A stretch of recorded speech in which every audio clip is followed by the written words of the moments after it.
2025 भर्तियों का वर्ष आज ही सुनिश्चित करें अपना सिलेक्शन और डाउनलोड करें तैयारी कर लो ऐप। वाहन चालक भर्ती में हालांकि आवेदन जो है वो पूरे हो चुके हैं, लेकिन इसमें ये थी एक मांग की जो अनुभव प्रमाण पत्र है उसके जगह उनका जो लाइसेंस बना हो उसकी अवधि को मान्य किया जाए। तो इसमें क्या ये पॉसिबल है, क्या हो सकता है? देखिए, जो ये नियम बनते हैं कि क्वालिफिकेशन क्या होनी चाहिए, अनुभव क्या होना चाहिए, क्या मान्य होना चाहिए, ये सारे नियम विभाग बनाता है। तो इसके बारे में मेरा बोलना उचित नहीं होगा कि क्या लाइसेंस की अवधि को इसका अनुभव मान लें। वैसे मुझे लगता है लॉजिक तो नहीं है, क्योंकि मैंने लाइसेंस ले रखा है 10 साल से और मैंने गाड़ी चलाई नहीं एक बार भी, तो अनुभव क्या होगा फिर, कैसे उसको माना जा सकता है? तो इसमें ये एक तार्किक वो नहीं है, तर्क सही नहीं है। लेकिन मुझे लगता है कि इसमें जो भी बेस्ट राज्य के हित में होना चाहिए वही विभाग डिसाइड करेगा, और शायद इसी वजह से उन्होंने लिखा होगा कि 3 साल का अनुभव होना चाहिए, चाहे आपका लाइसेंस 10 साल का हो।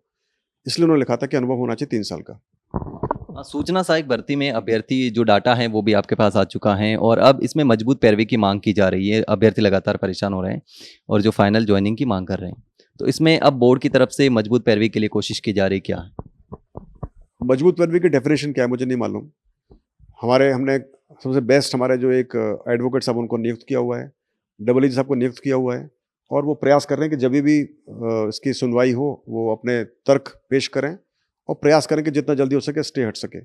तो हमारा पूरा प्रयास कर रहे हैं कि जब भी केस लगे तो अर्ली मेंशन हो केस का, और उसके बाद में जब भी को मान लो तारीख जो डेट दूर की मिले तो हम उसको जल्दी अर्ली हियरिंग के लिए प्रयास करें, तो अब ये कर सकते हैं। लेकिन मजबूत पैरवी के लिए और क्या करना चाहिए मुझे नहीं मालूम, जितना कर सकते हैं पूरा प्रयास कर रहे हैं।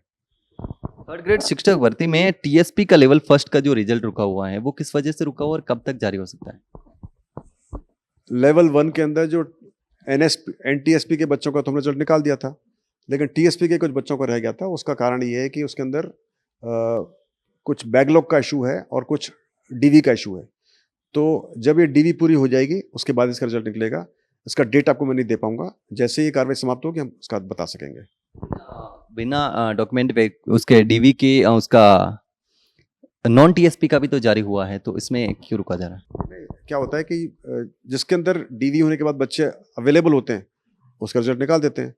टीएसपी के बच्चों को अवेलेबल नहीं थे तो उनको डीवी कराना पड़ेगा, उसके बाद ही निकाल पाएंगे।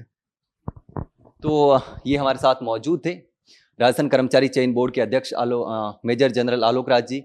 तो ये हमारे साथ मौजूद थे राजस्थान कर्मचारी चयन बोर्ड के अध्यक्ष मेजर जनरल आलोक राज जी। उन्होंने बताया कि जो पशु परिचय का रिजल्ट जारी हुआ है उसमें जो विवाद था उसके बारे में बताया। 6th पारी के अभ्यर्थियों को ज्यादा नंबर देने का आरोप था, तो उन्होंने वजह बताई कि सभी का पेपर जो होता है वो अलग अलग होता है और ईजी और हार्ड के बेस पर होता है, लेकिन बोर्ड ने अपनी तरफ से एकदम सही तरीके से जो सुप्रीम कोर्ट तक को मान्य है जो विधि एग्जाम करवाने की उससे करवाए हैं, और इसके साथ ही चतुर्थ श्रेणी कर्मचारी में जो आधार मानकर वेटेज बढ़ाया उसको लेकर भी बताया, और तमाम जो सवाल थे अभ्यर्थियों के उन सवालों के जवाब दिए। फिलहाल के लिए इतना ही, जल्द मिलते हैं एक नई जानकारी के साथ, तब तक के लिए नमस्कार।